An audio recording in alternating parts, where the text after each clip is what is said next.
you're someone who's in Africa who's thinking about moving to the UK or Canada or anywhere else in one of those first world countries, and you want authentic, realistic information about what it's like living in a first world country, then this is the place for you. Now, unlike your aunt who wants you to think everything is well and they're doing really well abroad, I'm going to tell you as it is, because I need you to make a proper analysis. If you're trying to move your family of 4 to the UK, I need you to have a proper analysis and the reality of what your situation is going to be like, and so that you can make a sound decision. Or even if you're trying to move from one first world country to another, if you're trying to come from Canada and trying to come here, to see if that's for you. Okay, now this video is a continuation from part 1, where we're talking about the realistic struggles of Africans living abroad. Part 1 will be up here and in the description below.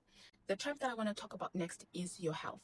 Now, if you're living in the UK, what's going to happen, and this is inevitable, is that your mental health is going to decline and your physical health is going to decline. Now, if you're looking at me, you can tell I'm quite a young lady. A lady does not disclose her age, but at my young age, I already have back pain and my blood pressure is already in that area. Now, the problem with your mental health is because people in the diaspora are always stressed. There's, it's shifts, it's visas, it's discrimination, it's this, it's that. And so those stresses, there is thousands of diseases related with stress, high blood pressure, heart diseases, and people are waking up dead in their homes. You know what I mean? So if you're lucky, you will get some sort of disease, right? That's the mental aspect of things. And then there's the physical aspect of things. A lot of us have back pain. If you're working a 12-hour shift at Amazon, you're bound to have back pain. You're bound to have your wrist hurt.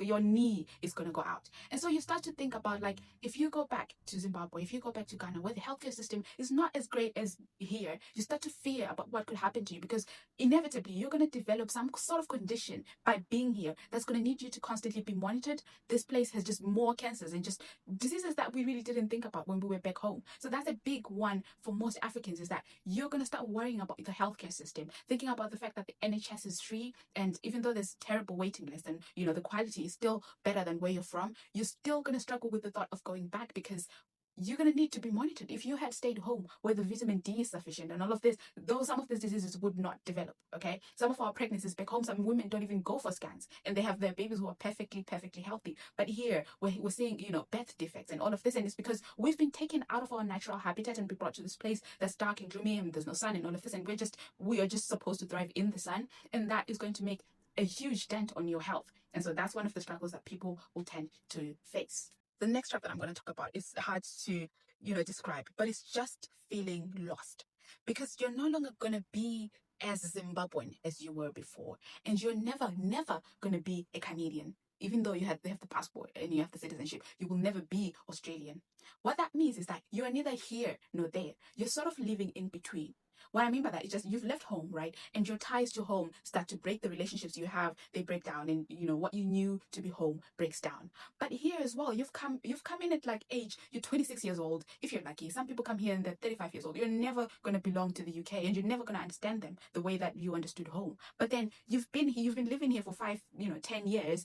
But you don't really belong here. But then you're losing ties to home as well. So you just find yourself in this space where you're neither here nor there, which is quite sad, because it's just you don't feel like you've settled anywhere, because you're losing ties to what you knew and you're trying to build the ties to here. But the thing is, as an immigrant, you will always be trying to build ties to this country. You will never get to a place where you're fully home in a foreign country, and that's just the reality of it. The next trap that I want to talk about is that you just become unrelatable.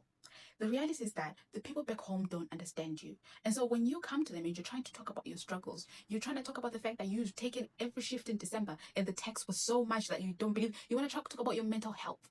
No one cares. No one cares, because according to them, you're the one that's in the abroad. You're the one that's made it. You're the lucky one. You're the one whose life has changed and the streets are paved with gold. So you can't really come to them. These are your people, your sisters, your mother. You can't blame them. They don't know the situation at hand and they think that you have it all, right? So you don't have that platform anymore to complain about your problem. So when you get on a 1-hour call for back home, it's them telling you about what's wrong. There's no platform for you to talk about your own issues, because even when you do, they're invalidated, because people just say, well, you're better off. It's better because you're in the abroad. It's better because, you're in the UK. You're not like us. At least you've got electricity.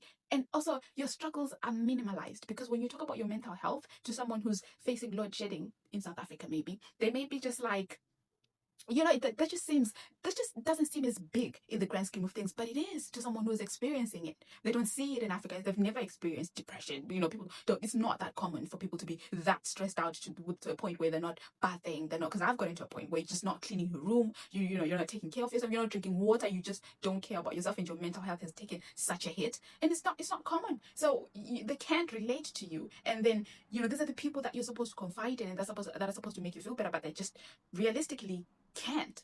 The next struggle that I just have, I would not have made justice to this video if I don't talk about the cost of living. Now, I remember when I got my job, right? Because you get your contract, you see the salary, and you're thinking, right, this is going to get me a house in the fancy part of town. You just like, in the first year, I'll get a house in the fancy part of town. That's just the first thing that came to my mind when I was converting my salary. And just looking at it, and it's all these figures, you're just like, oh my God, it's 5 figures. You just think, oh, you're just overwhelmed with how much this money is. It's not that much.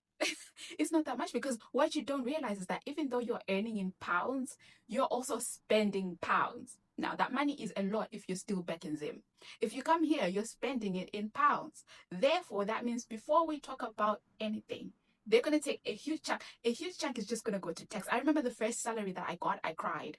I cried, and they had to get someone to come and talk to me and explain to me why they've taken so much tax, right? So there's that. And then the second thing that comes in there is the rent. The rent is special, because on average you're talking £1,000 for a 1-bedroom apartment. I just had to go with sharing, because I was like, I cannot afford this, right? So that's another option for people, is they just end up having to go into this house. And the first house I lived in had like 8 people in it. I was sharing with 7 other people, because that's the only way you can survive that rent, right? And even then, it's a huge chunk. It's the majority of your money is going to go to rent, right? So those are the people that are in HMOs. They can, they get to save a little bit. But then the rest of the people, that if you have a family, if you're a couple, then there comes council tax. Then there's all these taxes that you've never heard of that are just taking. And they take, if you have a little side hustle, you think you wanna plate people on in your free time. HMRC wants that money. They want you to declare that. You could go to jail for plating someone on a Saturday afternoon and not telling the government about it. Okay. And then you go to your grocery shops. Listen, I'm actually going to do a dedicated video to show you how much I spend on grocery, and just dive deeper into the cost of living. But for now, all I can say to you is, even though you're earning in pounds, you're also spending in pounds. So don't be too excited about that salary. Don't be too excited about what you see on your contract, because that is far, my friend, from what you will be getting at the end of the month.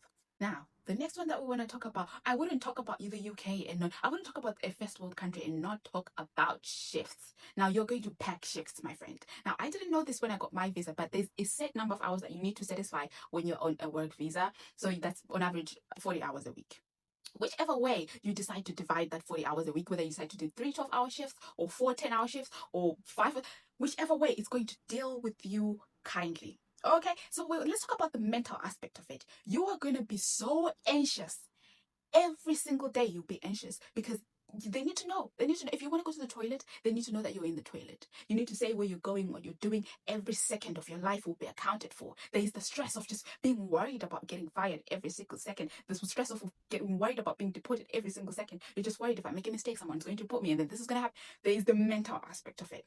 And then there's the physical aspect of it. You have not faced struggle until you've packed Amazon parcels for 12 hours. You've not faced struggle if you've not stood anywhere for 12 hours, like in a restaurant or in a hospital or whatever. Don't stand up when the adult is talking, because there's a special struggle that is associated with the shifts that we have to do. So be prepared for that. I've heard stories about the Australia having a better work-life balance, but I personally am in the UK, and I'll tell you this: it is terrible. The work-life balance is non-existent, and you will regret the day that you were born, and you will question whether it is worth it to be alive, because I certainly have. Let's talk about instability. Right? The UK government, personally, I'm going to talk about the UK government, but this applies to anyone who is on a status that is not permanent. If you're not a permanent resident somewhere, and even now, even the permanent residents like the States, that's getting challenged as well. Some people are getting their citizenships revoked. So, I don't know if anyone is safe. But personally, with the UK, the immigration rules change about every 3 working days. There's a new law. This now. Now we're moving to 10 years. Now you can bring your spouse. Now the salary threshold has increased. And when you're watching that on the news and you're just in your country in Kenya, it's fine. But if you're trying to buy a house, you live here, you're trying to buy a house in the UK, it's not that great. You're trying to plan your future, it's not that great. You're trying to make any sort of plans. My life has been on a standstill for the past 4 months. Ever since they announced this 10-year thing, my life has been in an actual standstill because I've just been like, I don't know if I can do anything in this country until I know for certain if they're changing that, because 10 years for me is not going to be possible. So at every point and turn, there's a gun to your head about the immigration rules. And they change ever so constantly. There is no certainty for you. And even if you do get the permanent residency, let's say you get into a little bit of a situation and you find yourself incarcerated. Let's say, things happen. Let's say you sometimes some people are in jail and they know that innocent, like, things happen. Anything can happen and it will be revoked. So there is no finishing line, is there? Because if we're having some people's citizenships being revoked in the big ship back to Somalia and all of this and just being deported back to, it can happen to you. So really, there is no finishing line because you're sort of working, trying to get to that permanent residence so you can get a settled status so that you can plan your future effectively. But then we're moving the goalpost every other second. Now, this video is getting a little too long, so I'm just going to cut it here. Now, if you want authentic, realistic information, this is the channel for you. Please like and subscribe, and I hope to see you in my next video. Goodbye.